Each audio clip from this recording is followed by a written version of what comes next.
मैं हमेशा कहता हूँ कि या तो बच्चन हवाओं का रुख मोड़ देंगे हम, या खुद को वाणी पुत्र कहना छोड़ देंगे हम, और जिस दिन भी सच को लिखने से और कहने से हिचकिचाएंगे, कागज़ को फाड़ देंगे, कलम को तोड़ देंगे हम, क्योंकि हम वो लोग हैं जो हमारी तहरीर बयां करती है, जो हमारा दिल बयां करता है। और हालत में सरवत नगर की सबको बताता हूँ, तकलीफें जो भोग रहे हैं ये उनको सुनाता हूँ। सरकारी है स्कूल जिनमें 80 बच्चे हैं, मिसाल के तौर पे कह रहा हूँ मैं, सरकारी है, अलामत के तौर पे कह रहा हूँ कि सरकारी है स्कूल जिनमें 80 बच्चे हैं, पंखे हैं 5 जिसमें 3 यूं ही लटके हैं, है बोझ भारी फीस का माँ बाप के सर पे, उफ तक न करते बच्चों के नुकसान के डर से, और आज़ादी के दीवानों का ये ख्वाब नहीं है जिसका किसी के पास में जवाब नहीं है।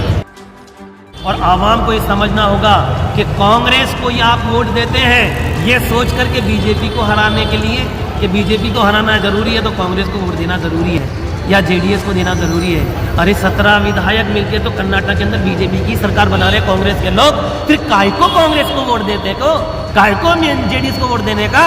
कहने का मतलब भाई आम आदमी पार्टी है जो टिकती है, दिखती नहीं है। ये टिकती है तभी तो दिल्ली के अंदर एक भी एमएलए को खरीदने की औकात नहीं है बीजेपी के अंदर।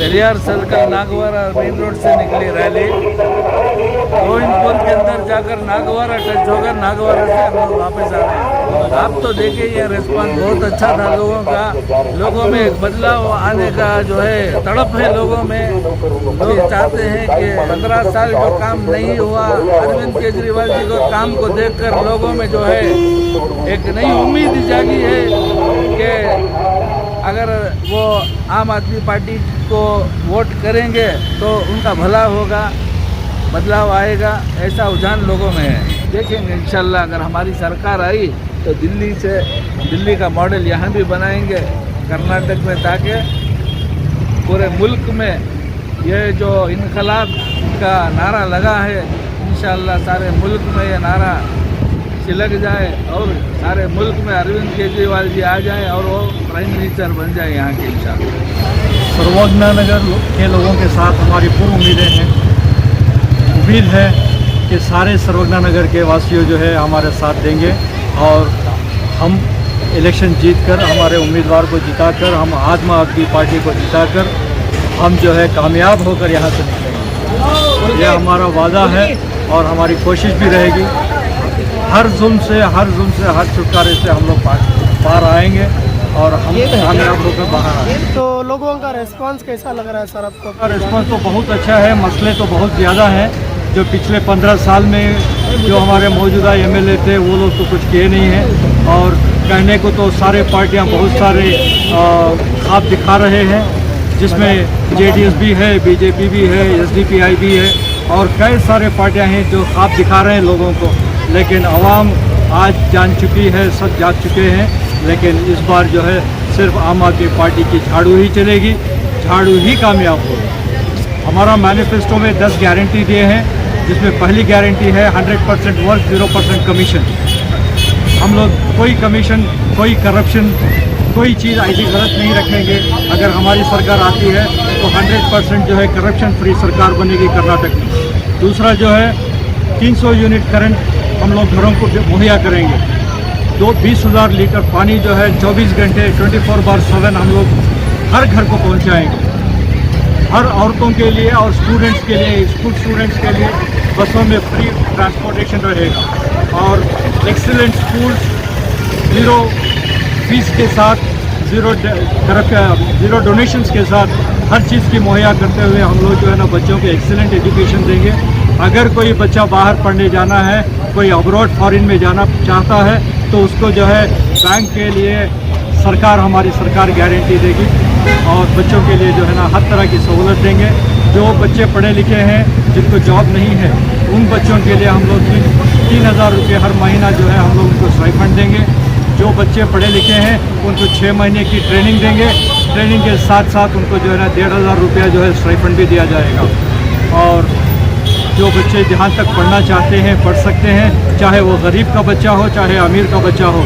जिस तरह से दिल्ली में 14 लाख बच्चे जो पढ़ रहे हैं गवर्नमेंट स्कूलों में, इसी तरह की गवर्नमेंट स्कूलें हम लोग बनाएंगे जिसमें एयर कंडीशन भी होगा, जो बच्चों को बैठने के लिए अच्छे से अच्छा इंफ्रास्ट्रक्चर होगा। जो आजकल हर पार्टी जो है बोल रही है कि हम लोग जो है ना करेंगे, ये करेंगे, वो करेंगे, ये सब बकवास है, ये सब झूठ है, किसी में इतना दम नहीं है। अगर करना होता तो पिछले 5 साल में बीजेपी गवर्नमेंट भी करती, कांग्रेस गवर्नमेंट भी करती थी। जो 300 यूनिट 200 यूनिट जो अभी कांग्रेस बोल रही है, अगर ये करना है तो पहले राजस्थान में उनकी सरकार है, वहाँ पे करके दिखाए। जो बीजेपी बोल रही है कि हम लोग ये करेंगे, अगर जो दूसरी स्टेट जो करना है, जो इंडिया में दूसरी स्टेटों में, जो दूसरे रियासतों में जो बीजेपी गवर्नमेंट चला रही है, वहाँ पे पहले करके बताएं। मैं यहाँ पर पूरे कर्नाटक के अंदर प्रचार कर रहा हूँ। नरसिम्हा राजा से लेकर के, चित्रदुर्गा से लेकर के, शिवाजी नगर से लेकर के आपके सर्वक नगर तक आया हूँ। मैं यहाँ पर कई जगह जा रहा हूँ। लोग हाथों हाथ केजरीवाल को हाथ में ले रहे हैं, दिल से लगा रहे हैं और ये कह रहे हैं कि सर्वक नगर के अंदर इस बार जो कैंडिडेट हैं मोहम्मद इब्राहिम बहुत नेक दिल इंसान है, बहुत अच्छे इंसान है और जनता को ऐसा नेक ही इंसान चाहिए। जैसे दिल्ली के अंदर केजरीवाल एक नेक इंसान के तौर पर लोगों की पहली पसंद है, इसीलिए वहाँ पर 3 बार लगातार सरकार बनी। उसके बाद पंजाब में सरकार बनी, लोगों ने कहा कि अब नहीं होगा कुछ भी। फिर बात हमारी गुजरात के अंदर 5 सीटें आई और वहाँ से हमारी नेशनल पार्टी बन गई। नेशनल पार्टी बनने के बाद जब हम यहाँ पहुँचे, बेंगलोर में पहुँचे, कर्नाटक में पहुँचे, तो लोगों की एक ललक जगी हुई। लोग ये कह रहे हैं कि यहाँ केजरीवाल आने का हमने जो चेंज किया वो क्या किया, सबसे बड़ा चेंज किया बच्चों के गवर्नमेंट स्कूल। क्या हुआ, आज से पहले कोई इंसान अमेरिका जाता था पढ़ने के लिए, वापस आता तो ये कहता था कि सीखना तो अमेरिका से सीख। लेकिन आज अमेरिका के राष्ट्रपति की बीवी और बेटी दिल्ली आती है, जो कि नरेंद्र मोदी के दोस्त हैं, ट्रम्प, उनकी बेटी बीवी आती है, कहती केजरीवाल के स्कूल देखते हैं। केजरीवाल के स्कूल देखते हैं तो वहाँ के हैप्पीनेस क्लासेस स्कूल देखती है। हैप्पीनेस क्लास स्कूल देखने के बाद यहाँ से वापस जाती है तो वहाँ के बड़े बड़े अखबारों में, द डॉन में, बड़े बड़े चैनल्स में वो बोलती है। तो पहले लोग कहते थे कि हमारे अमेरिका से सीखो, लेकिन अमेरिका वहाँ जाने के बाद, वापस अमेरिका आने के बाद हम आज ये कहते हैं कि सीखना है तो केजरीवाल से सीखो, केजरीवाल के मॉडल से सीखो, हिंदुस्तान से सीखो। और हालत में सर्वत नगर की सबको बताता हूँ, तकलीफें जो भोग रहे हैं ये उनको सुनाता हूँ। सरकारी हैं स्कूल जिनमें 80 बच्चे हैं, मिसाल के तौर पे कह रहा हूँ मैं, सरकारी है, अलामत के तौर पे कह रहा हूँ कि सरकारी है स्कूल जिनमें 80 बच्चे हैं, पंखे हैं 5 जिसमें 3 यूं ही लटके हैं। है बोझ भारी फीस का माँ बाप के सर पे, उफ तक न करते बच्चों के नुकसान के डर से। और आज़ादी के दीवानों का ये ख्वाब नहीं है जिसका किसी के पास में जवाब नहीं है। आज बीजेपी कहती है कि हम बिजली फ्री कर देंगे, अमित शाह कहीं जाके कह रहे हैं बिजली फ्री कर देंगे, कांग्रेस कहती है बिजली फ्री कर देंगे। अरे भाई कहाँ से कर दोगे, ये तो केजरीवाल है, पढ़ा लिखा सीएम है इसलिए कर देता है।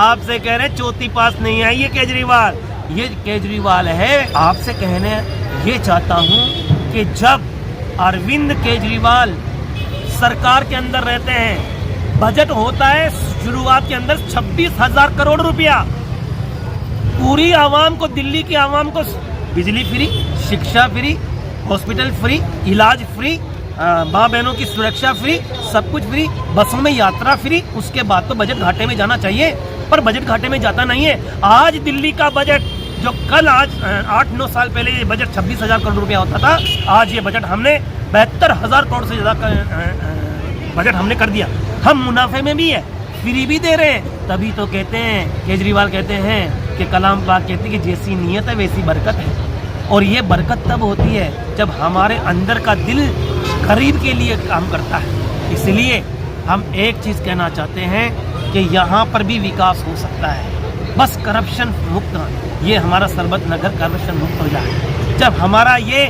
कर्नाटक करप्शन मुक्त हो जाए, हमें चाहिए क्या? हम तो यही चाहते हैं कि हर आवाम को 2 वक्त की रोटी, पीने का पानी, बच्चों के लिए एजुकेशन बिल्कुल फ्री मुहैया हो जाए। यही तो हमारी मूलभूत आवश्यकताएं, यही तो बुनियादी चीज़ें हैं जो कि आम आदमी को चाहिए। अगर यही चीज़ें नहीं मिली तो हमें काहे की आज़ादी मिली? ये आज़ादी फिर किसी काम की नहीं है। तो इसलिए हम आपके चैनल के ज़रिए से भी कहना चाहते हैं, इसकी निस्बत से भी कहना चाहते हैं कि इस बार ये जो मीडिया है, ये खूब मीडिया मोदी को दिखा रहा है, खूब मीडिया कांग्रेस जेडीएस को दिखा रहा है, आम आदमी पार्टी को कम दिखा रहा है। लेकिन याद रखिएगा, मैं भी एक कलमकार हूँ, मैं भी अपनी तहरीर बयां करता हूँ, पर मैं जानता हूँ कि हमारे एक शायर है जो बिल्कुल ठीक कहते हैं, उसी की बात पे नशीम अंबर साहब, उसी की तर्ज पे मैं हमेशा कहता हूँ कि या तो बच्चन हवाओं का रुख मोड़ देंगे हम, या खुद को वाणी पुत्र कहना छोड़ देंगे हम। और जिस दिन भी सच को लिखने से और कहने से हिचकिचाएंगे, कागज़ को फाड़ देंगे, कलम को तोड़ देंगे हम। क्योंकि हम वो लोग हैं जो हमारी तहरीर बयां करती है, जो हमारा दिल बयां करता है। तो इसीलिए आप तमाम आवाम से भी कहना चाहता हूँ कि जो वक्त की आंधी से खबरदार नहीं है, फिर कोई और जो होगा वो कलमकार नहीं है। ये वक्त की आंधी है, इसके लिए आपको सबको साथ में जुड़ना होगा और आवाम को ये समझना होगा कि कांग्रेस को ही आप वोट देते हैं ये सोच कर के बीजेपी को हराने के लिए, कि बीजेपी को हराना ज़रूरी है तो कांग्रेस को वोट देना ज़रूरी है या जेडीएस को देना ज़रूरी है। अरे 17 विधायक मिलके तो कर्नाटक के अंदर बीजेपी की सरकार बना रहे कांग्रेस के लोग, फिर काय को कांग्रेस को वोट देते को, काय को जेडीएस को वोट देने का? कहने का मतलब भाई आम आदमी पार्टी है जो टिकती है, बिकती नहीं है। ये टिकती है तभी तो दिल्ली के अंदर एक भी एमएलए को खरीदने की औकात नहीं है बीजेपी के अंदर। 20-20 करोड़ रुपए की बोली लगाई थी हमारे पार्षदों की, हमारे एमएलए की, एक भी एमएलए को खरीद नहीं पाए। नाकों चने चबा दिया केजरीवाल ने।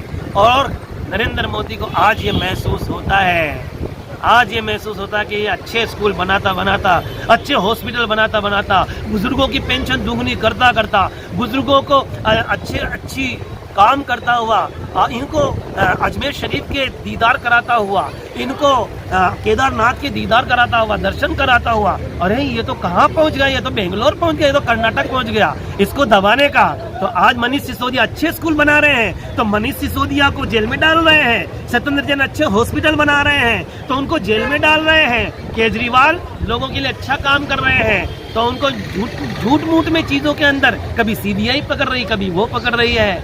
मैं एक चीज़ कहना चाहता हूँ, एक नहीं चाहे 100 मनीष गिरफ्तार करो, एक नहीं चाहे 100 अरविंद गिरफ्तार करो, क्या करोगे सारे जब मनीष बन जाएंगे? उस दिन क्या होगा मोदी जी जब बीजेपी के लोग इस क्रांति के गीत गुनगुनाएंगे।